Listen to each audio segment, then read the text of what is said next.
E aí pessoal, tudo certo? Meu nome é André Carmelito e nesse vídeo eu vou mostrar nos detalhes essa central telefônica, o PABX. Essa aqui é uma central Corp 16000 da Intelbras. A única coisa que eu peço aí, por favor, pessoal, é que dê um like no vídeo e se inscreva no canal para ajudar a gente. Tem muitos vídeos de PABX aí, tá bom? Então essa aqui é uma central analógica da Intelbras, de médio porte, pode-se dizer assim. Porém, ela é totalmente analógica, ela não é híbrida. Ou seja, ela não aceita nenhum tipo de tecnologia digital. As linhas e os ramais são analógicos e não aceita IP também. Então eu vou mostrar o primeiro cabo de alimentação. Esse aqui, ó, é a conexão que vai com o PABX. E aqui na tomada, na rede elétrica, 10 amperes normal. E aqui é onde vai na central. Ela tem aqui ó, a conexão própria. Só encaixar aqui, praxe. Aqui a tampa da central é em plástico. Primeiro detalhe aqui que ela já tem uma tampa menor, que é onde a gente puxa para a lateral, a gente retira e já tem acesso aqui às conexões, ó, das placas de ramais, linhas troncos, TI, que eu vou mostrar bem no detalhe. Então aqui você não precisa tirar toda a tampa lá em campo para fazer uma ligação de uma rede, uma manutenção, enfim, um teste de ramal.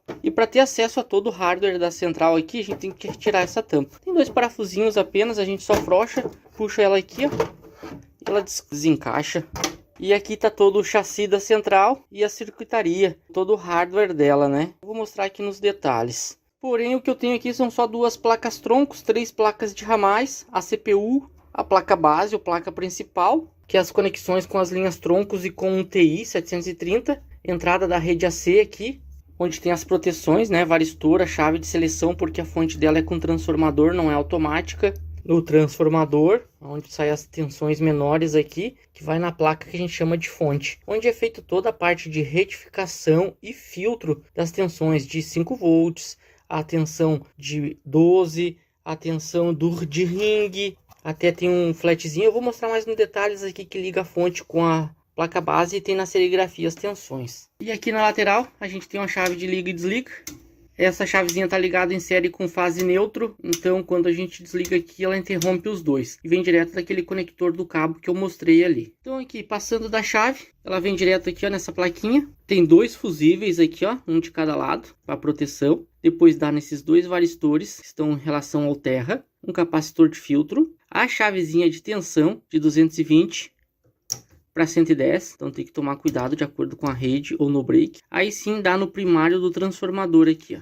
Esse é o transformador dela. Ele não fala aqui quais são as extensões do secundário. No primário a gente sabe que é 127 e 220, mas ele não diz aqui pra gente qual é as tensões do secundário. Daí logo as tensões do secundário saem aqui e vem nessa plaquinha aqui a fonte. Através desse flat, conecta nela. Ali já tem diodos para retificar, então pega o alternado aqui e transforma em contínuo, porém não é um contínuo puro, então existem esses capacitores aqui que é para filtro das tensões. Depois tem reguladores aqui que é, obviamente, para regular e estabilizar. Então aqui sai os 5 volts que a central precisa para a parte digital, o mais 5 VA, tem a tensão de ringue, tensão de ramal, aqui você tem também a tensão para alimentar os TIs, os CTIs, sai tudo daqui da fonte e através desse flat aqui, ó, conecta na placa base. E ali já tem uma serigrafia, ó. Então, do GNDA, ring, tensão de ramal, mais 5 VA. Tá toda a serigrafia das tensões aqui. O GNDA, ring, tensão de ramal, mais 5, ou 12 volts. Enfim, tá tudo aqui. Então, a fonte é conectada através desse flat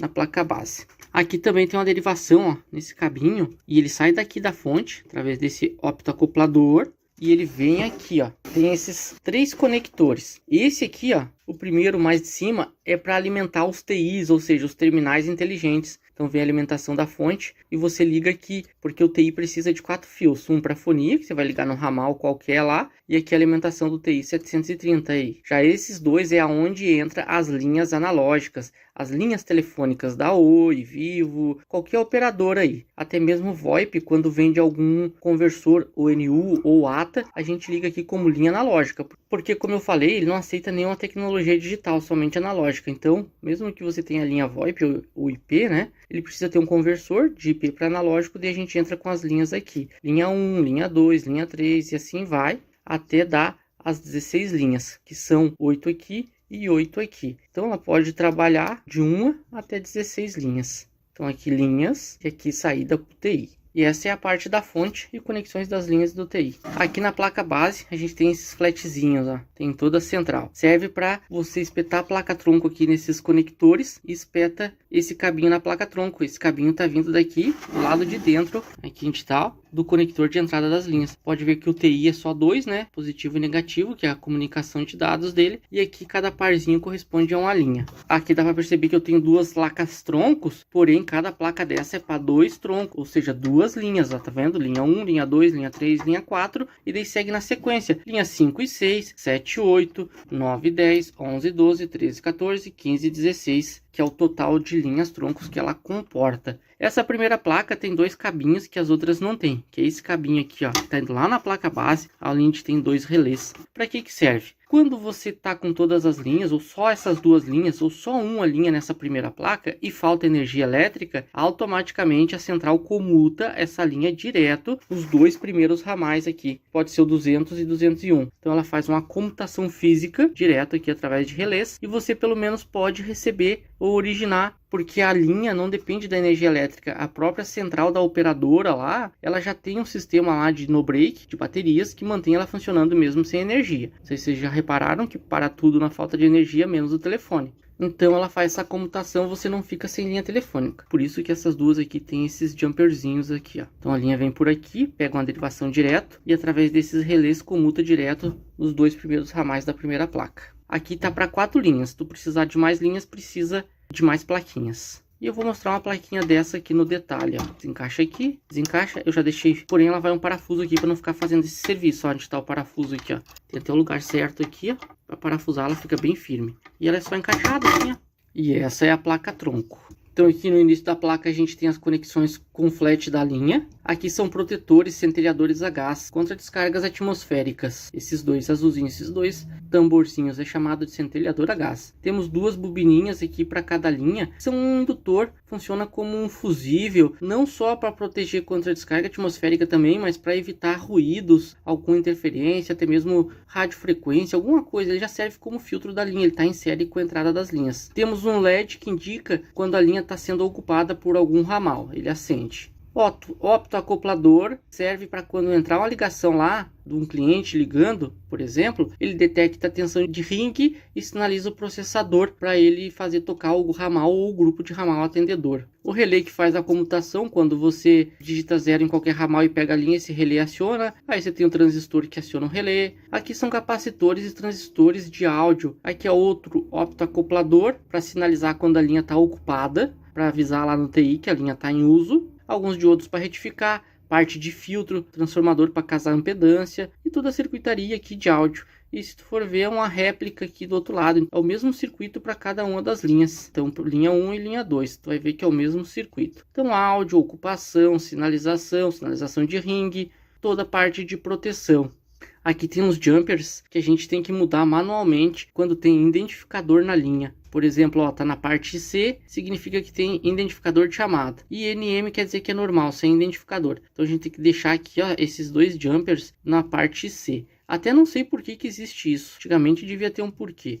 Na verdade, toda linha deveria identificar. Então, na verdade, isso aqui eu não entendo do porquê. Aí existem uns jumpers que a gente pode bloquear a linha por programação ou por jumper e aumentar ou diminuir a sensibilidade. Alguns ajustes que você pode fazer aqui na placa tronco. E pelo lado de baixo da plaquinha não tem circuitaria nenhuma. E aqui a conexão com o PABX. E ele vai conectado lá. Ele te força a conectar certo, não tem como conectar invertido. E é feita a conexão da mesma forma, mesmo tipo de plaquinha para as outras linhas aqui. Depois, eu até vou tirar aqui essas placas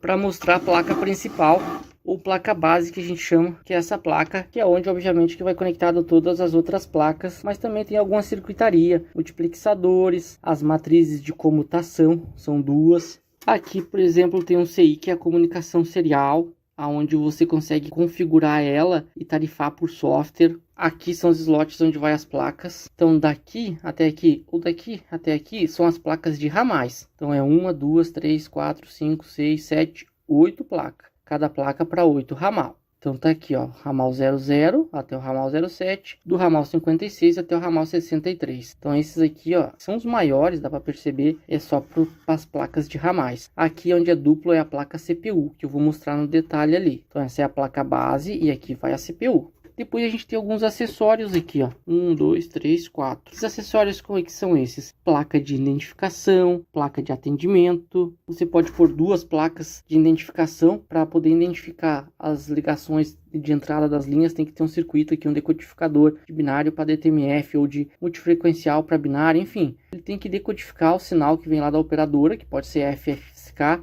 ou DTMF, a sinalização de identificação. E para ela identificar tem que ter essas placas. Cada uma placa corresponde a 50% das linhas. 50% das primeiras linhas e aqui as outras restantes. Ou seja, 8 linhas aqui e 8 linhas aqui.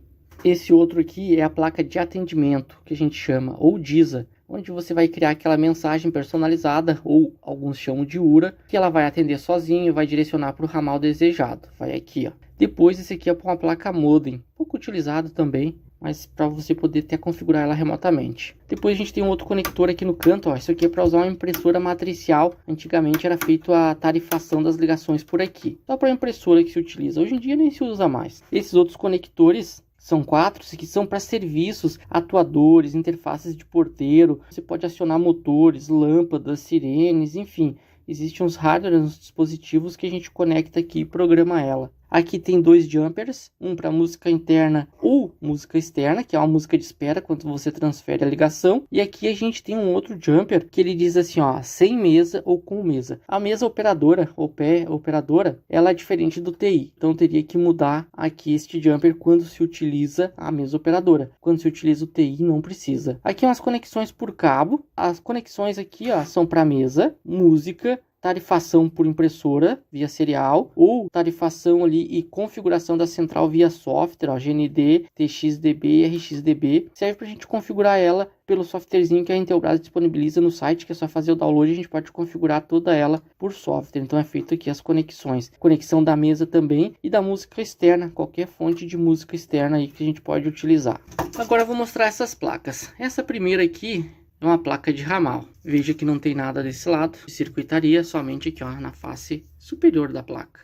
Cada retângulozinho desse, ou quadrante, é o circuito de um dos ramais. Do primeiro ramal, segundo, terceiro, quarto, quinto, sexto, sétimo e oitavo. São para 8 ramais. Então cada circuitinho desse é uma réplica do outro do lado. Esse aqui é do primeiro ramal. Quando ele não toca ou tá mudo, tem algum defeito por aqui, né? Em qualquer um dos ramais é a mesma coisa. Um amplificador operacional. Aqui são a matriz de comutação. Essa matriz é bem interessante. Ela é como se fosse algumas dezenas de relés digitais internos, onde ela faz as comutações físicas dos ramais, ramal com tronco, com a música, enfim. 2 multiplexadores aqui, varistores e transorbes de proteção. Esse amarelinho aqui são varistores contra descarga atmosféricas. Os transorbes também. Aqui tem mais 3 transorbes. Alguns capacitores aqui de barramento para acertar e corrigir algum problema, por exemplo, de capacitância e outras coisas. Aqui é a conexão com a rede externa, porém se utiliza um conector desse tipo aqui. Eu até deixei com os fiozinhos para ver como é que é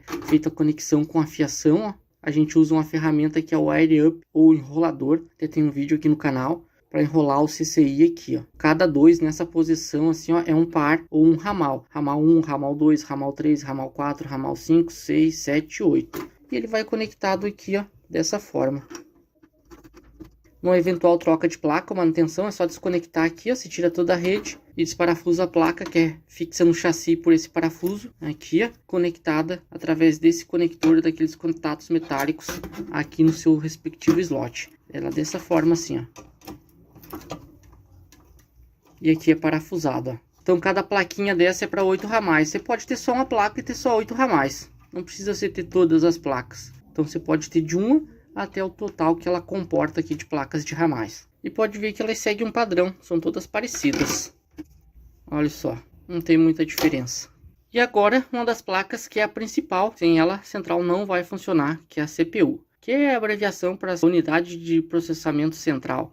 Então aqui tá, por exemplo, se a gente for analisar aqui, ó, a gente tem os decodificadores 8870. Isso aqui é a parte de decodificar, por exemplo, lá no teclado, quando a gente tem os números de 0 a 9, é uma matriz. Então lá tem um decodificador, um CI, lá no telefone. Quando você pressiona o número 5, ele vai pegar aquela condição em binário e vai transformar num par de frequência válido para mandar para a linha. Isso aqui faz o inverso, decodifica de binário para DTMF e de DTMF para binário. A gente tem multiplexadores aqui, bastante, que é necessário. A gente tem um RTC, que é o Real Time Clock, ou seja, o relógio em tempo real, onde vai fornecer calendário, hora e data para a central. A bateria. Aí a gente tem aqui a EEPROM. A EEPROM é onde está o firmware, ou seja, o programa ou o sistema operacional da central. Está aqui dentro dessa EEPROM, é uma memória, só é gravada e apagada eletricamente. Já do lado a gente tem uma memória RAM. Essa memória RAM é onde ficam as programações de usuários, por exemplo, as categorias, os ramais atendedores, cadeado, hotline, todas aquelas programações que a gente conhece bem. E para não perder essa programação, que isso aqui é uma memória volátil, ou seja, ela sofre volatilidade. Quando se desliga a energia, ela perde os seus dados. Então existe essa bateria aqui, ó, que mantém, mesmo na falta de energia, tanto a memória RAM como o RTC alimentados, energizados. Isso que não se perde a hora e data e nem as programações, enquanto essa bateria suportar alimentando esses dois circuitos aqui. Óbvio que se tu deixar muito tempo, aí 6 meses desligada essa central, ela vai perder a programação, isso aí não tenha dúvida. 1 mês talvez ela ainda suporte, mas que isso vai cair a programação. Então, memória RAM, memória EEPROM, firmware, programação de usuários, calendário. Já esses dois carinhas aqui, ó, que te parecem uma matriz, mas não é, são os processadores da central. E são duas Z80. Então, aqui tá os processadores da central. EEPROM, memória RAM, RTC, processadores. Multiplexadores, amplificadores operacionais, alguns outros circuitos auxiliares aqui para funcionamento, decodificadores de DTMF para binário ou de binário para DTMF, os geradores, né, do DTMF, que é cada número representa uma soma matricial de frequências, então cada dígito 1, 2, 3, 4 tem a seu par de frequência válido. Quando você digita no teclado, o processador manda para eles em binário e eles decodificam isso e mandam para a linha para a central pública entender. Então tá tudo aqui resolvido. O watchdog, né, que seria cão de guarda, quando você habilita qualquer instabilidade no processador, ele reinicia a central. Opção de reset. Então aqui a gente deixa marcado o watchdog. Então ele fica monitorando qualquer instabilidade no processador e ele rebuta automaticamente. Aqui tem um gerador de música interna, tem algumas outras funções aqui de monitorar a central, enfim. Circuitos de filtro, capacitores, toda aquela circuitaria que a CPU precisa. E desse lado não tem nada. E os conectores dela aqui é o único que é diferente, que é 2 duplo. E a gente vai espetado só no slot dela mesmo, não tem como espetar em outro local. E parafusa no chassi aqui, ó. Isso é só o que eu tenho de placas aqui. Placa juntor, CPU, placa de ramal. E as placas que são obrigadas a ter aqui na própria central, né? Conexões físicas com a rede externa das linhas, TI, dos ramais. E aqui seria acessórios ou software de programação ou tarifação. Aqui impressora, acionadores externos ou interfaces de porteiro. A gente pode pôr um porteiro aqui ligado. Eu vou alimentar ela aqui só para a gente ver como é que é ela rodando em estado normal. Já conectei o cabo de alimentação, conectei aqui na fonte, vou ligar aqui, já está energizado. E olha que não acendeu nada aqui e nem na CPU. Então se eu ligar, acendeu o neon aqui dentro da chave. E olha só o LED da CPU, ele pisca aproximadamente cada 1 segundo, indicando que está tudo certo, que está inicializando o software dela, que o processador está gerenciando. E agora nesse momento ela está rodando a central. Só ligar as fiações e os ramais e ela já está operacional. Então é isso aí, pessoal, esse vídeo já ficou bem longo, eu vou encerrar por aqui. Eu só peço aí, por favor, que dê o like no vídeo e se inscreva no canal para ajudar a gente. Muito obrigado e até um próximo vídeo.